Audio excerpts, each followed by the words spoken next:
नमस्कार, जय Hind. Career wing पर आपका बहुत बहुत स्वागत है। क्लास 11th वालों का हाफ ईयरली का एग्ज़ाम हो चुका है छत्तीसगढ़ में। उनका क्वेश्चन पेपर का रिव्यू है। देखिए क्वेश्चन पेपर आपका आया कैसे था।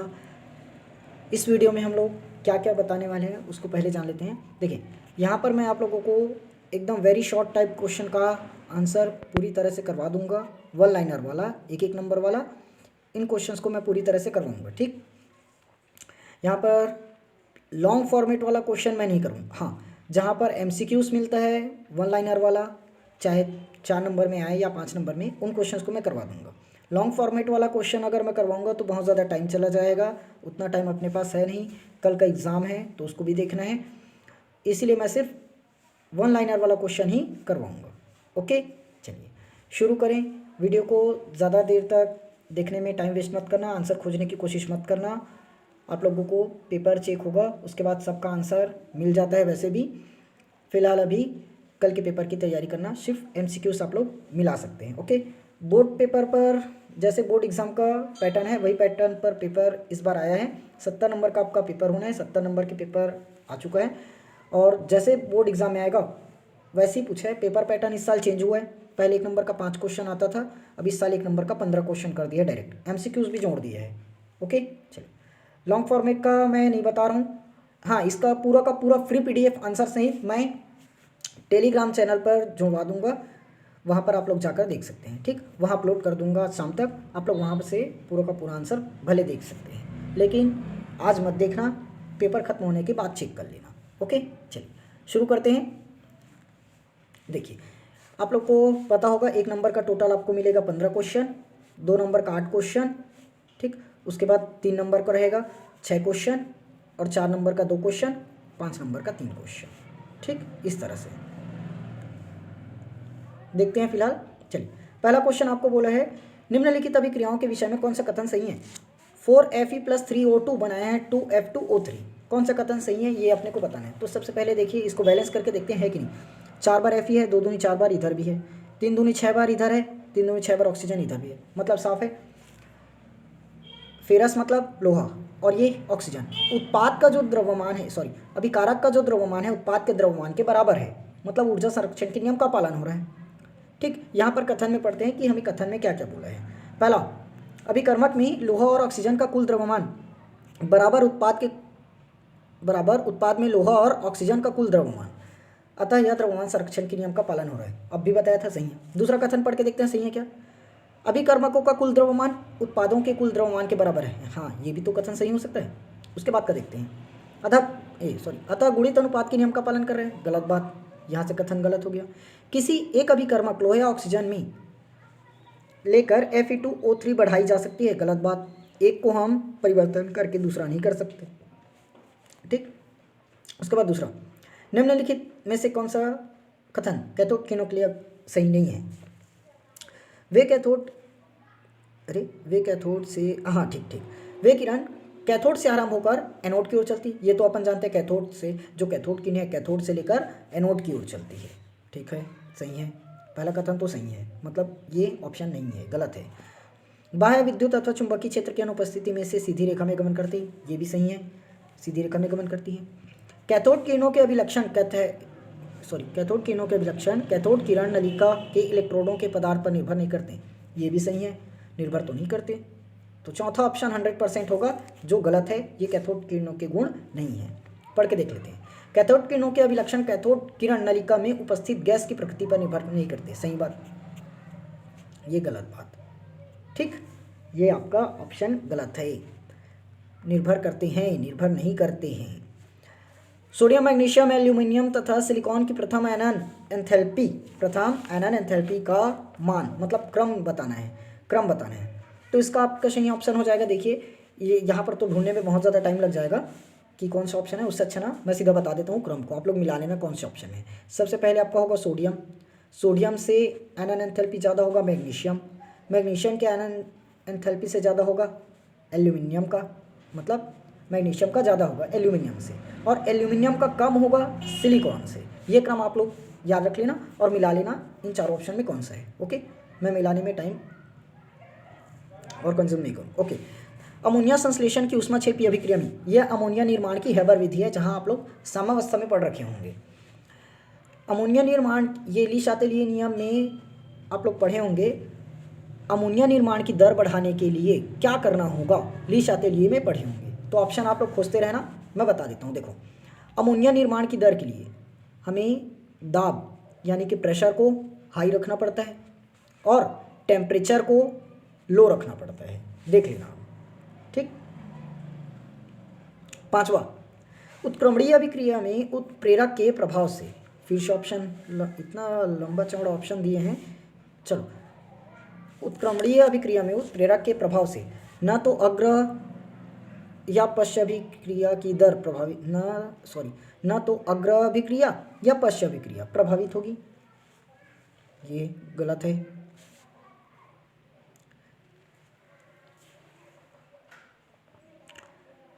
अग्र व पश्च अभिक्रिया दो समान तरह, हाँ ये सही है, अग्र और पश्च अभिक्रिया दोनों समान तरह से प्रभावित होगी। केवल पश्च प्रभावित नहीं हो सकता, केवल अग्र प्रभावित नहीं हो सकता, दोनों समान रूप से प्रभावित होगा। ओके, और इसमें तो पहले में बोला है ना अग्र प्रभावित होगी और नहीं पश्च, ऐसा नहीं है, दोनों के दोनों प्रभावित होंगे। और दोनों कैसे प्रभावित होंगे, समान रूप से प्रभावित। थोड़ी सी फास्ट लग रही होगी बोलना तो आप लोग स्लो करके देख सकते हो। ओके, ऑप्शनल पर इतना ज़्यादा देखने की जरूरत नहीं है। एसिटिक एसिड का मूलानुपाती सूत्र क्या है। एसिटिक एसिड देखो, CH3C, मैं लिखूंगा नहीं, CH3COOH है, मतलब कार्बन कितना आया 2 बार, हाइड्रोजन कितना आया 4 बार, ऑक्सीजन कितना आया 2 बार, तो ये बन गया, इसी को ऐसे भी बोल सकते हो CH2O ट्वाइस, ये बन जाएगा। ओके, आगे बढ़ते हैं। नाइट्रोजन में, सॉरी एक क्वेश्चन छूट गया क्या, यस सेकंड छूट गया, देखते हैं। एक तत्व का परमाणु क्रमांक 11 है तो ऑक्साइड की प्रकृति क्या होगी। देखो, परमाणु क्रमांक कितना होता है 11, सोडियम का, ऑक्साइड तो साफ है सोडियम, क्षारीय प्रकृति बनाएगा NaOH, तो इसकी प्रकृति क्या हो जाएगी आपकी क्षारीय होनी थी, ये सही आंसर है। आगे बढ़ते हैं। स्थिर दाब, अरे फिर से ऊपर का क्वेश्चन छूट गया। नाइट्रोजन अणु में कितने पाई बॉन्ड होंगे, इसको नहीं जान पाए तो क्या 11 पढ़ रहे हो। ये हो गया नाइट्रोजन, जानते हो अगर ट्रिपल बॉन्ड है तो 1 सिग्मा बनेगा और 2 पाई बनेगा, 1 सिग्मा 2 पाई, ठीक है। तो हमें क्या पूछा है पाई बॉन्ड, तो यहाँ पर कितना आ जाएगा आपका 2 पाई बॉन्ड। स्थिर दाब पर किसी तंत्र की संपूर्ण ऊष्मा को, ये आप लोग थर्मोडायनेमिक्स में पढ़े होंगे, इसको कहते हैं अपन मोलर विशिष्ट ऊष्मा धारिता। मोलर विशिष्ट ऊष्मा कैसे लिखते हैं, मोलर विशिष्ट ऊष्मा धारिता, मोलर विशिष्ट ऊष्मा धारिता, ठीक। Molar specific capacitor. आगे, वह प्रक्रम जिसमें इलेक्ट्रॉन का त्याग होता है, साफ साफ पता है ऑक्सीकरण कहलाता है। वह प्रक्रम जिसमें इलेक्ट्रॉन का त्याग होता है क्या कहलाएगा, ऑक्सीकरण कहलाएगा। इतना भी नहीं जान पाओगे, अगर इतना नहीं जान पा रहे हो इनमें से जितना भी अभी बताया, तो चलो ये क्वेश्चन तो मैं मान सकता हूँ थोड़ा बहुत दिक्कत कर सकता है, लेकिन ये तीनों क्वेश्चन अगर नहीं जान पा रहे हो, इसको अगर कार्ड भी दोनों क्वेश्चन नहीं जान पा रहे हो तो बहुत बुरी स्थिति में हो, अभी 11th का बेसिक भी नहीं जान पाए हो। देखो, NTP पर 0.1 मोल गैस का आयतन 0.224 होगा, यह सत्य असत्य यह बताना है। देखिए यहाँ पर मैंने छोटा सा बनाया भी आप लोग के लिए, देखो 1 मोल गैस का आयतन होता है, लिख देता हूँ मैं सीधा, 1 मोल गैस का आयतन होता है 22.4, हमने कर रखा है, इसके पहले वाले में आया भी था। अब हमें बोल दिया 0.1, बताओ 1 में क्या किए तब 0.1 आया, 10 से भाग क्यों, तो यहाँ लगाओ ना 10 से भाग, तो 10 दूनी 20 हो जाएगा, तो 2.24 आना था, मतलब साफ है पहला कथन आपका असत्य है, पहला कथन असत्य है। अब बाउ सिद्धांत परमाणु के प्रोटॉन से वितरण से संबंधित है, इलेक्ट्रॉन के वितरण से आएगा। आयनन प्रक्रम में न्यूनतम ऊर्जा पृथक होता है, ये क्वेश्चन मुझे थोड़ा सा दिक्कत कर रहा है कि इसमें मैं ही नहीं समझ पाया कि करना क्या था, आयनन प्रक्रम बोला है कि आयनन ऊर्जा वाला बोला है, ठीक। खैर इसका सही है, sp2 संकरण कक्षकों में समान s तथा समान p लक्षण होते हैं, समान s और समान p लक्षण, ये तो गलत बात है, समान s और समान p कहाँ से आएगा। साम्यावस्था में अग्र अभिक्रिया और प्रतीप अभिक्रिया दोनों रुक जाती है, ये भी गलत बात है। एक आध अगर मैं गलती से गलत बता दिया हूँ तो कमेंट बॉक्स पर उसको सुधार देना, ना कि बोलते रहना गलत बता दिए चैनल नहीं देखेंगे करके, ठीक। हो सकता है एक आध गलती से मैं भी गलत बता बैठूं, तो आप लोग की जिम्मेदारी है उसको कमेंट बॉक्स पर सुधार दें, ताकि और जितने भी लोग देखें या इसके बाद जो 11th में आएंगे वो लोग देखें तो उसको सही करके ही पढ़ें। ठीक, ऐसा नहीं है कि केमिस्ट्री में एकदम लो है, केमिस्ट्री जान रहे हैं तभी केमिस्ट्री पढ़ा रहे हैं। ठीक, चलिए इसमें देखते हैं सार्थक अंकों की संख्या। इसमें सार्थक अंकों की संख्या आपकी हो जाएगी 2। देखो क्योंकि नहीं, चलिए नियम नहीं बताता मैं, वैसे में टाइम चला जाएगा, सीधा आंसर करवाता हूँ। ठीक, इसमें आपकी सार्थक अंक की संख्या 3 और 2 5 हो जाएगी। कैसे कैसे गिन रहा हूँ उसको बस ध्यान से रखना। यहाँ पर आपकी सार्थक अंक की संख्या 4 हो जाएगी, इसको अपने को नहीं गिनना है, जैसे यहाँ नहीं गिने थे वैसे यहाँ। यहाँ पर आपकी सार्थक अंकों की संख्या हो जाएगी 3, यहाँ पर आपकी सार्थक अंकों की संख्या कितनी हो जाएगी 3। मोलरता और मोललता की परिभाषा एक ही वर्ड में डिफाइन करूँगा, ध्यान समझना। 1 लीटर विलयन में उपस्थित विलेय के मोलों की संख्या मोलरता है, और 1 किलोग्राम विलयन में उपस्थित विलेय के मोलों की संख्या, विलेय के मोलों की संख्या, ये आपकी मोललता है। ओके, अब बाउ नियम पर आ जाते हैं। अब बाउ नियम लिखना है, n+l नियम क्या समझाना है। तो n+l नियम क्या है, जिनके लिए n+l का मान कम होगा वहाँ इलेक्ट्रॉन पहले जाएगा, वहाँ इलेक्ट्रॉन पहले जाएगा। ओके, जैसे 2s और 2p है, 2s और 2p, तो इनके लिए जो n+l है ये कितना हो जाएगा आपका 0 + 1 1, और ये 1 + 1 2 है, कितना हो जाएगा आपका 2, सॉरी गलत बता दिया था, n+l। ठीक, तो उल्टा हो गया मेरे से, सॉरी। हमने एग्जांपल लिया था 2s और 2p, n+l बताना है, n और l। ठीक, इसके लिए n का मान साफ दिख रहा है 1 है, इसके लिए 0 है, इसके लिए n का मान 2 है और इसके लिए 1 है। ठीक, अब आप लोग देख सकते हैं कि किसका मान कम आ रहा है तो किस में जाएगा। इलेक्ट्रॉन जिसका मान कम होगा उसमें पहले प्रवेश करेगा, तो 2s का मान कम निकलेगा, जिसका मान 2 आना है तो उसी में पहले प्रवेश करेगा। इस प्रकार से बताना है। पॉली का अपवर्जन नियम और हुन का अधिकतम नियम, ये तो अब समझाने में टाइम लग जाएगा, आप लोग देख लेना अपने नोट।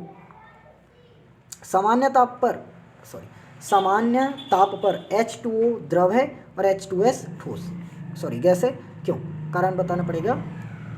सिग्मा और पाई 1 में अंतर स्पष्ट करना है। देखो इधर सिग्मा है और पाई, देखो सिग्मा के बिना अपन पाई तो बना नहीं सकते, क्योंकि एक सिग्मा आएगा 2 पाई आएगा, तो बिना सिग्मा के पाई नहीं बन सकता।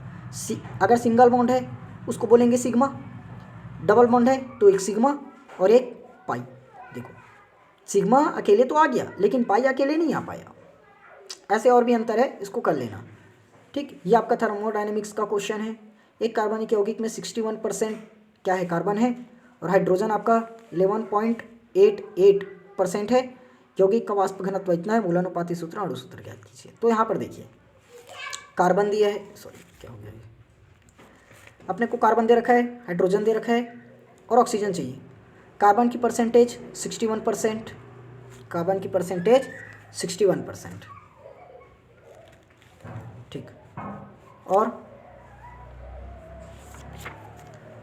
हाइड्रोजन की परसेंटेज कितना है 11.8, क्या हो गया, सॉरी एक मिनट सॉरी। ठीक है, चलिए क्या कर रहे थे अपन, कौन सा क्वेश्चन, हाँ ठीक। कार्बन कितना दिया है 61% है, ठीक है। हाइड्रोजन कितना दे रखा है 11.88% है, ठीक, ये भी सही है 11.88%। और क्या चाहिए, ऑक्सीजन। तो देखो दोनों को जोड़ो, जोड़ने के बाद 100 में से घटा दो, ऑक्सीजन निकल जाएगा। ठीक है, 61 और 11 अब अगर जोड़ दो तो ये हो गया आपका 72.88। घटा दो तो टोटल आपका इधर कितना माइनस हो जाएगा 28 में फिर से घटा दो तो 27.12 ये आ जाएगा। इसके आधार पर आप लोग निकालेंगे। देखो तीनों को मिलाकर 100 बनना चाहिए, तीनों को मिलाकर 100% आना चाहिए, तो आ गया। ठीक, क्वांटम संख्या आपको पता होगा, परिभाषा नाइट्रोजन का ऊर्जा आरेख, वो इस तरह से MOT सिद्धांत पढ़े हो ना, वही है। आगे अब देखो भाई ये तो पूरा परिभाषित हो गया, परिभाषा करने वाला हो गया, तो हम इसको बता नहीं पाएंगे। PDF आप लोगों को मिल जाएगा। अम्ल और क्षार से संबंधित ब्रोस्टेड एवं लॉरी तथा लुईस अवधारणा को, ब्रोस्टेड लॉरी और लुईस अवधारणा है ना, एवं को करते हैं, ब्रोस्टेड लॉरी है। ब्रोस्टेड लोई। जो प्रोटॉन त्याग करे वो क्या हो जाएगा आपका अम्ल, जो प्रोटॉन ग्रहण करे वो क्या हो जाएगा क्षार। वैसे इसके अनुसार जो इलेक्ट्रॉन युग्म, एक मिनट यार कैसे हो जाता है यार, चलिए इसको आप लोग अब बनाना। ठीक, कहाँ पर आए थे, लुईस वाले ना। देखो वो इलेक्ट्रॉन युग्म ग्रहण करेगा और दान करेगा, वो अम्ल क्षार कहलाएगा। अब यहाँ पर अपने को पहचाना ऑक्सीकरण और अपचायक। तो यहाँ पर आपको इलेक्ट्रॉनिक विन्यास निकालना, इलेक्ट्रॉनिक विन्यास बोलता हूँ, ऑक्सीकरण निकालोगे। ऑक्सीकरण निकालने के बाद बताओगे कि किस पर ऑक्सीकरण हो रहा है, किस पर अपचयन हो रहा है। तो जो जितना ज़्यादा ऑक्सीकरण करेगा वो उतना ही अच्छा अपचायक होगा। जो जितना ज़्यादा रिड्यूसिंग होगा यानी कि अपचयित होगा, अपचयित नहीं होगा, अपचयन करेगा वो उतना ही अच्छा ऑक्सीकारक होगा। ऑपोजिट याद रखो। जो जितना ज़्यादा ऑक्सीकरण करेगा वो उतना ही अच्छा अपचायक होगा, जो जितना ज़्यादा अपचयन करेगा वो उतना ही अच्छा ऑक्सीकारक होगा। ठीक है, उसके बाद यहाँ पर आपको बोला है विद्युत रासायनिक सेल बनाइए। सेल बना लेना आप लोग। NaHSO4 है, यहाँ पर ऑक्सीकरण निकालना है तो +1 करके जो मेथड लगाया ना उसी से निकालना। फिर H4P2O7, अच्छा यहाँ पर रेखांकित नहीं किया तो यहाँ पर आपको P2 का निकालना रहेगा। ओके, मतलब फास्फोरस की ऑक्सीकरण पता करनी रहेगी, तो आपका निकालोगे वही फॉर्मूला लगाकर। ठीक, सोडियम का कितना है, +1 हो जाएगा, और हाइड्रोजन का यहाँ निकाल देता हूँ, सोडियम का 1, हाइड्रोजन का 1, इसका ज्ञात करना है, और 4 दूनी 8 बराबर 0, तो ये -6 हो जाएगा। 8 में 2 घटाओगे 6 तो टोटल आ जाएगा। सेम उसी प्रकार से इसका निकलेगा 4 दूनी 8 + 2x और 2 सत्ते 14, इसको घटाओ, 14 में 4 घटाओ 10 तो 2 पंचे 10 5। हो सकता है निकालने में थोड़ी सी गलती हो जाए, फास्ट में आप लोग सही कर लेना। निम्नलिखित सेल के लिए अर्ध सेल अभिक्रिया, अरे सॉरी अब इसमें अब क्या करना है अपने को, अब ये देखो अर्ध सेल अभिक्रिया, ये इस तरह से होगा। Zn से क्या बना है, Zn2+, और Pb2+ से क्या बना है, Pb। ठीक, ये यार क्या, Zn से Zn2+, मतलब साफ है यहाँ पर 2 इलेक्ट्रॉन का क्या हुआ है, त्याग हुआ है।